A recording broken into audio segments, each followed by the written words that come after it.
hello hi नमस्कार सांगमाने जय जगन्नाथ आपण मैंने केमी अच्छा मैं तो भल अच्छी चलतु आम गोटे ओडिया देसी रेसिपी बनैबा जमीक छुई आलू सजना छुई आलू पणस मंजी भजा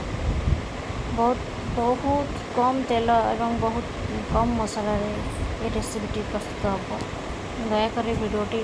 भल भाव देखु फुल देखु तापर जापर यहाँ अधिक तेल मसला कि अल्प तेल मसला या जदि भी किसी भूल भाल थाए प्लीज़ क्षमा करदे निश्चित देखु भिडियोटी केमती निश्चित आपको भल लगे देखु प्रथम पणस मंजी आलू सजना छुई आम काटी नवा तापर आम मसला प्रस्तुत करवा पियाज रसुण सोरिष जीरा शुखिला लंका देकी मसला को आम बाटी नवा तापर कड़े बसैकी आगे पणस मंजीटा को सिझेबा पणस मंजी किसी हल्दी गुंड लंका गुंड टे लुण पानी देकी सीधे अधा सिझा करदे अधा सिझा होगला पणस मंजी तो पड़ी सिझी ना तार आलू सजना छुई टिके अधा सिझा होगला पणस मंजी ना आलू सजना छुई पकड़ ना से मिसीज पूरा सजना छुई गुड़ा फिटिज आलू गुड़ाक फिटिज खंड खंड रही गोड़िया हो पकईदबा तादे मसला पकईदबा जो बाटिक रखी 2 चम्मच मसला पकईदबा तापर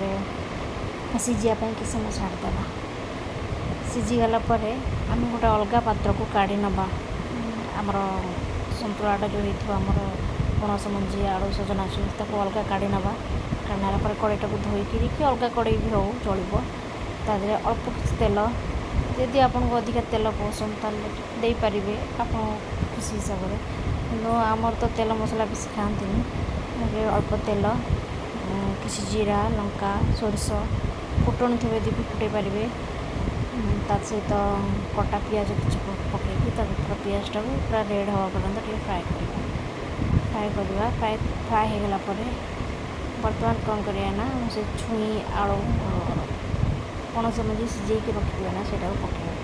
पकईकी भल कि गोड़े नवा गोड़े नहीं सारापर आम सेमती गोड़े भाजवा हाँ टिके पड़पड़ हवा पर्यंत भाजवा मसलाटा भल कि भाजीगला ना मसलाटा न भाजीला ना कंचालिया लगे भल कि भाजीला ना भल लगे आमर तो बाबा तेल मसला बेसी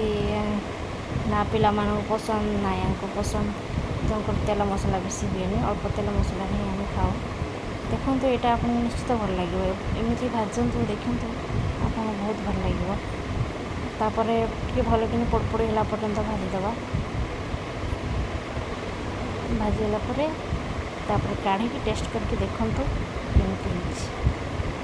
जदि भी रेसिपी आपको भल लगी था प्लीज़ लाइक शेयर कमेंट